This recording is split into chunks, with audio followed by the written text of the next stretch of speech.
I recently discovered this obscure 3-season fantasy series from the 90s, and it's now my favorite guilty pleasure.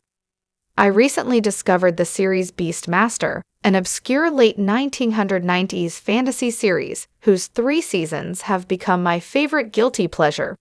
More often than not, fantasy projects from the 1990s and early 2000s are not considered in the same way later fantasy works are, as both technology and the genre as a whole have shifted toward more exciting stories and sharpened their techniques.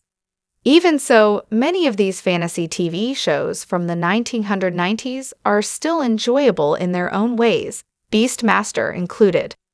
While Beastmaster is one of the more obscure fantasy TV shows from that era, its over-the-top campiness and premise were exactly what I needed.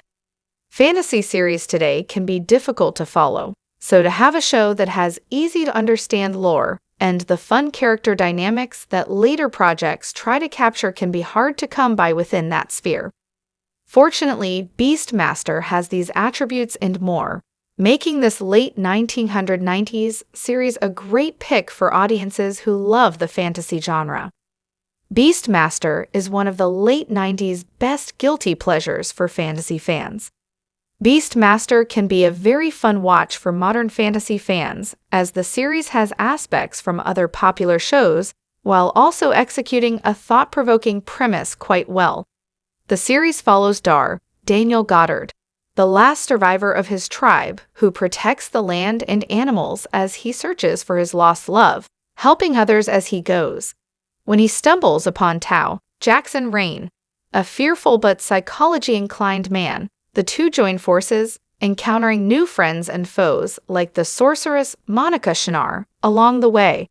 Dar and Tao's dynamic reminded me of Geralt, Henry Cavill, and Jaskier, Joey Beatty, of Netflix's The Witcher, though Dar was less stoic than Geralt.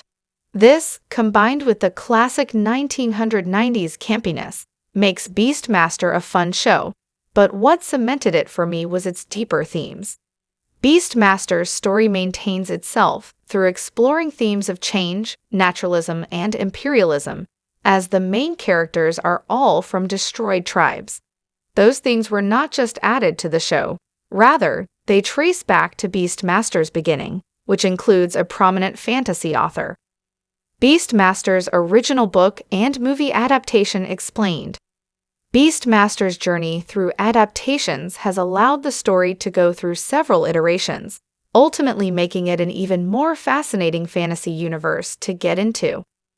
The original book, The Beastmaster, was originally published in 1959 by Alice Andre Norton, the first female science fiction author to be inducted by the Science Fiction and Fantasy Hall of Fame, and earn the Gandalf Grandmaster of Fantasy Award. In 1982, a film based on Norton's book was released, gaining more popularity and becoming one of the most underrated classic fantasy movies of the time through multiple reruns on TV. After the 2 sequel films failed to capture the same appeal, the television series was created in 1999, becoming the most popular rendition of Beastmaster. Still, the series sadly only ran for 3 seasons, and was cancelled in 2000 due to a multitude of reasons, such as production issues. Despite all of this, the series does stand the test of time, making it an interesting watch for any fantasy fan.